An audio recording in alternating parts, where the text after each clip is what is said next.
A weary black surgeon and a bitter white war veteran clash over a first-class seat.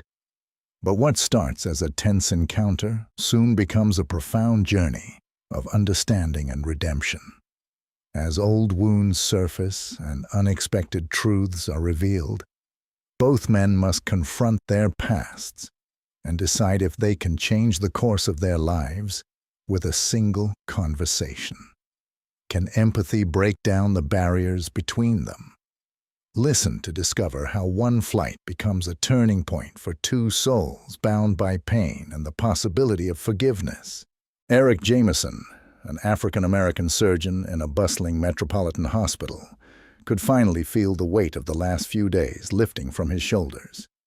He had just completed a grueling 3-day shift that had left him physically drained and emotionally spent.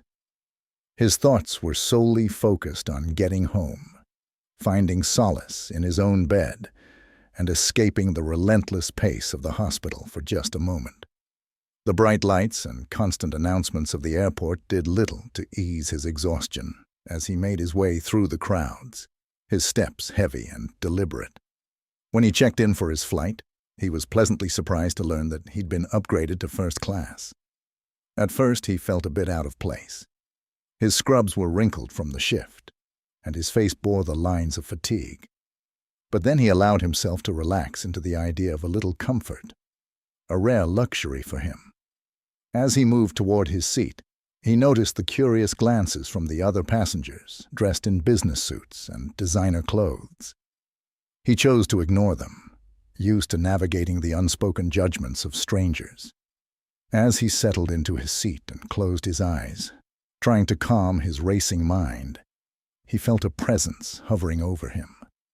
When he opened his eyes, he saw an elderly white man staring down at him with a furrowed brow. The man's expression was a mixture of disbelief and disdain, and his crisp, ironed, military-style jacket gave him a stern, authoritative air. "What is this? How can someone like you be sitting here?" the man muttered loudly enough for others around to hear, his voice tinged with both surprise and frustration. Eric looked up, feeling the familiar pang of weariness, not just from his shift, but from another kind of exhaustion. He knew this tone, this gaze. He'd seen it many times before. It was the look of someone who had already decided who he was, without knowing a thing about him. "Excuse me?" Eric replied calmly, though his grip tightened on the armrest. "This is my assigned seat." The man, whose name tag read Harold, leaned closer, his face hardening. "There must be some mistake," he scoffed. "First class isn't meant for people like you."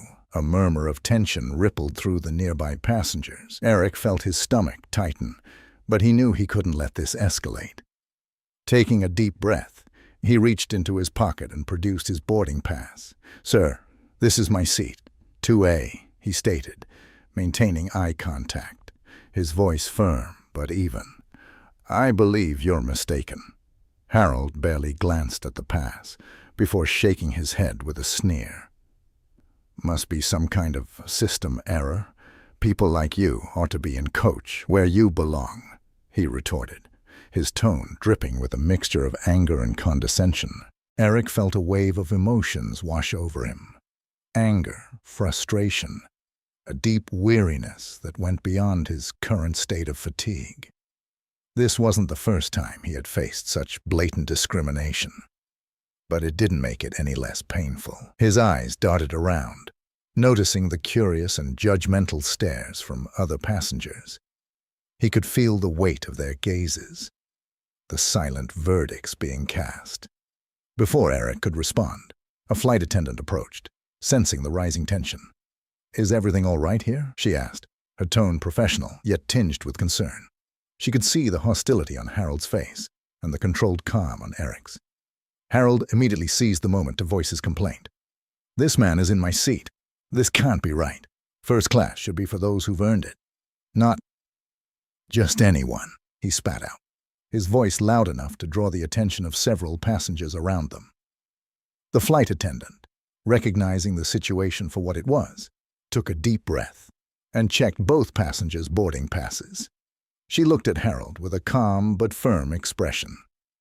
"Sir, your seat is in 5A, a few rows back," she clarified, her tone unwavering. "Please proceed to your assigned seat." A flush of embarrassment crept up Harold's neck, but his eyes remained hardened. Instead of apologizing, or even acknowledging his mistake, he grunted dismissively. "Ridiculous," he muttered under his breath, turning sharply on his heel. As he walked away, Eric could still feel the burn of Harold's glare, like a scar that refused to fade. Eric sank back into his seat, his mind a whirlwind of thoughts. He could still hear Harold's words ringing in his ears. "People like you." It was a phrase loaded with history, with pain, and with the weight of countless encounters just like this one. And though he tried to shake it off, the incident clung to him, like a shadow that darkened his thoughts. As the plane continued to board, Eric realized that he couldn't let this fester. He had learned long ago that holding on to anger was like drinking poison and expecting the other person to suffer. He took out a small notepad and pen from his bag, his hands surprisingly steady despite the emotional turbulence inside him. He began to write. "Dear Sir, I understand that our encounter just now may have come from a place of misunderstanding or even pain. I wanted to share a bit about myself. My father was a veteran, like you. He served this country with pride, only to come home and face a different kind of battle, one against prejudice and division. I hope we can all see each other as more than just appearances or assumptions. We are all more alike than we are different. It is through empathy and understanding that we can truly connect as human beings. Eric Jameson." He read over his words, feeling a deep sense of resolve. He folded the note carefully, stood up, and signaled for the flight attendant. When she approached, he asked if she could deliver it to Harold in 5A. She gave him a sympathetic smile and nodded, taking the note with care. As she walked down the aisle, Eric watched her hand the note to Harold. He saw the man's face contort with a mix of confusion and reluctance as he unfolded the paper. For a moment, there was no visible reaction. Then, slowly, Harold's expression began to shift. He read the note once, then again, his eyes lingering on certain lines, as if weighing their meaning. Harold's face softened, his stern demeanor crumbling like an old facade. Memories that he had long buried began to surface. The face of his best friend, James, who had been a black soldier and had saved his life more than once. Harold remembered the laughter, the camaraderie, the shared fear and bravery. And he remembered the day James was taken from him by a sniper's bullet. The pain of that loss had never truly left him, and he had unknowingly let it fester into bitterness and resentment over the years. As the plane cruised through the sky, Harold found himself lost in thought, his mind a battlefield of regret and sorrow.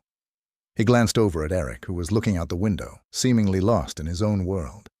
For the first time in a long while, Harold felt something other than anger. He felt shame. He stood up, steadying himself with the seat in front of him, and slowly made his way back to Eric. The other passengers watched, curious but silent.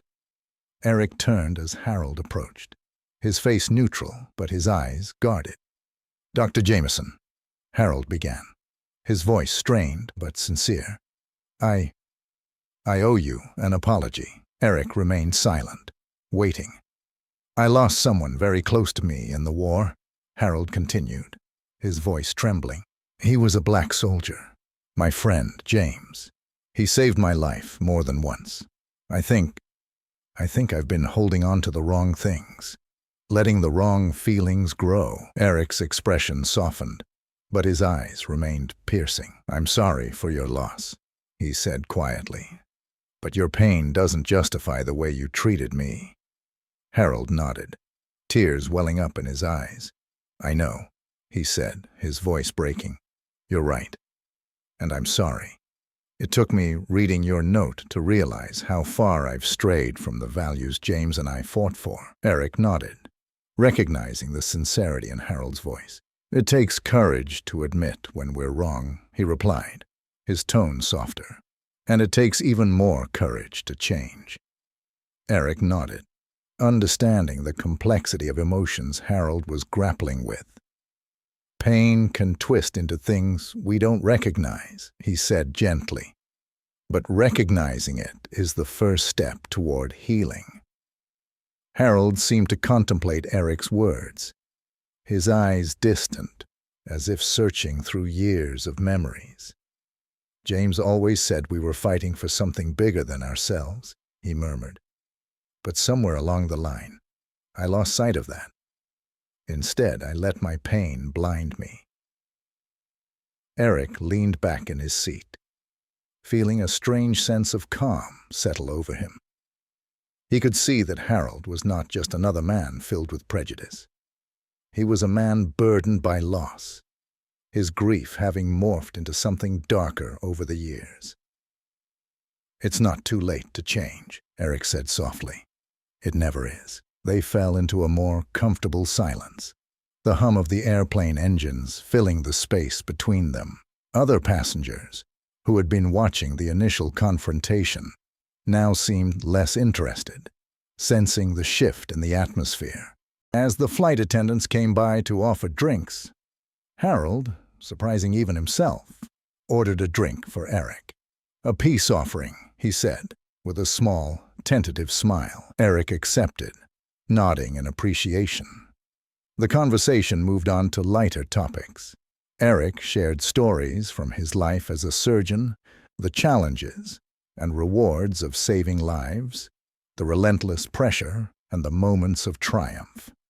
Harold, in turn, recounted some of his experiences from the war, the friendships formed in the most unlikely of places, and the profound loss that marked his life afterward. "I think what makes us human is our ability to keep reaching out, even when it's hard," Eric said at one point, "to keep trying to connect." Harold looked down at his hands, weathered and aged by time and hardship. "I never thought I'd have a conversation like this," he admitted. "But I'm glad I did. Maybe it's time I started letting go of some of that old anger." As the plane began its descent, the reality of their separate lives began to settle back in. But before they parted ways, Harold took a deep breath and turned to Eric. "I want to say thank you," he began, his voice steadier than it had been earlier. "Not just for being patient with an old man set in his ways, but for reminding me of who I was and who I still can be." Eric smiled, feeling a sense of resolution that he hadn't expected when the day began. "We all need reminders from time to time," he replied, "and it's never too late to change the story we're living." As they exited the plane and moved toward the gate, Harold reached into his pocket and pulled out a small, worn business card. "If you ever need anything," he said, handing it to Eric, "or if you just want to talk, reach out.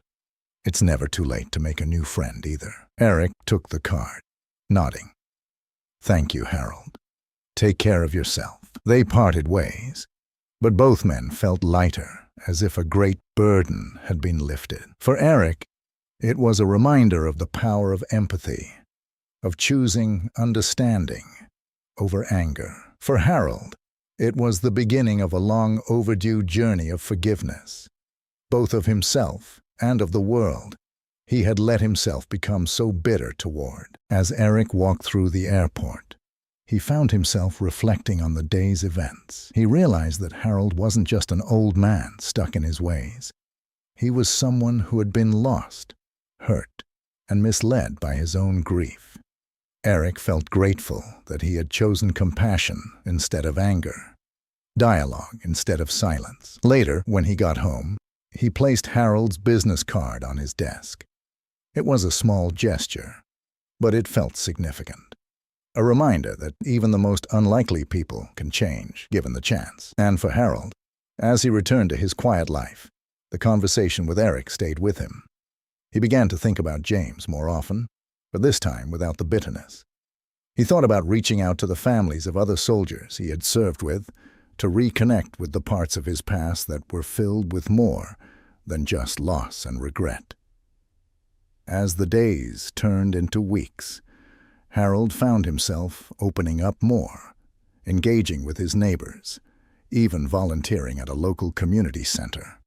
The anger that had once defined him slowly began to dissipate, replaced by a new sense of purpose. He realized he could still honor James, not through hatred, but by embracing the values they had fought for: unity, understanding, and love. Months later, Eric received a handwritten letter in the mail. It was from Harold. It read, "Dear Dr. Jameson, I wanted to thank you again for that day on the plane. You helped me see things differently, helped me start to heal in ways I didn't know I needed. I've been trying to do better, to be better, and I wanted you to know that our conversation made all the difference. If you ever find yourself in my neck of the woods, I hope you'll let me buy you a coffee. It would be my honor." Eric smiled as he read the letter. He knew the road to forgiveness was long and often challenging, but moments like these made it all worthwhile. He folded the letter carefully and placed it alongside Harold's business card. Sometimes the most unlikely encounters can lead to the most profound connections, and sometimes it just takes one conversation to start healing the wounds of the past. Thank you for listening to this powerful story of understanding and change. If you enjoyed it, please give this video a thumbs up and share your thoughts in the comments. Don't forget to subscribe and hit the bell icon so you never miss another inspiring story. Your support means the world to us. Thank you, and see you in the next one.